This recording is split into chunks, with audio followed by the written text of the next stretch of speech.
अस्सलाम वालेकुम नाज़रीन, मैं हूँ आपकी होस्ट कायनात। आज हम मौजूद हैं सर खालिद के साथ। इनके साथ हम बात करेंगे सैलाब पर। हमारे मुल्क में सैलाब की क्या सूरत हाल है और सैलाब आने की वजूहात क्या हैं।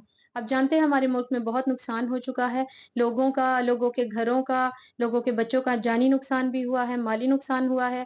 और इन सब पर हम अपने मेहमान से बात करेंगे और इनसे जानेंगे कि हमारे मुल्क में सैलाब की वजूहात और इसके नुकसानात, इनकी वजह क्या है। अस्सलाम वालेकुम। वालेकुम अस्सलाम।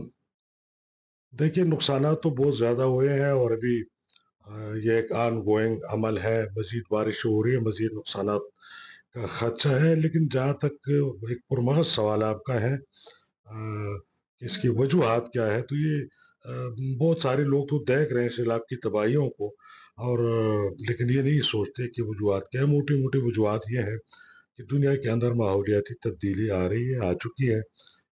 दुनिया में जो टॉप 10 मुतासर होने वाले ममालिक है, उसमें पाकिस्तान सर फहरिस्त है।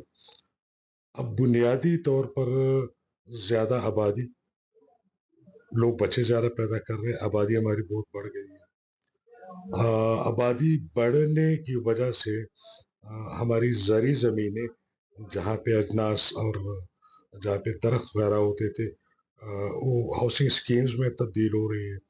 आबादी बढ़ने से आप देखें तो हमारे यहाँ गाड़ियों का इस्तेमाल ज़्यादा हुआ है। इसी तरह एयर कंडीशन घरों में चलते हैं, तो ये सारी जो मुख्तलिफ किस्म की पॉल्यूशंस बनती हैं। उसके बाद जहाँ पे हमारे जंगलात थे उसमें इजाफा तो दरकिनार, उन जंगलात की गैर कानूनी कटाई हो गई। पहाड़ हमारे सारे गंजे हो गए, तो ये एक बहुत ज्यादती है।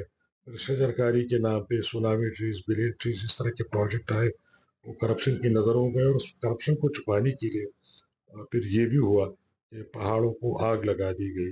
ये हुआ है अभी रिसेंटली। तो बुनियादी तौर पर हमने खुद अपने माहौल को तबाह किया है, हम खुद ही इसके जिम्मेदार हैं। जी नाज़रीन, आपने सुना हमारे आलिम ने क्या कहा। हमारे मुल्क की जो माहौल है और जो हमारे मुल्क में ये सब हो रहा है, इसका ज़िम्मेदार कौन है? हुकूमत को इस पर गौर करने की ज़रूरत है, क्योंकि हमारी आवाम का बहुत नुकसान हो रहा है। सैलाबों से जानी माली बहुत नुकसान हो चुका है और मज़ीद भी हो सकता है। आगे भी इनके खदशात हैं, तो हमारी हुकूमत को इस पर गौर करने की ज़रूरत है।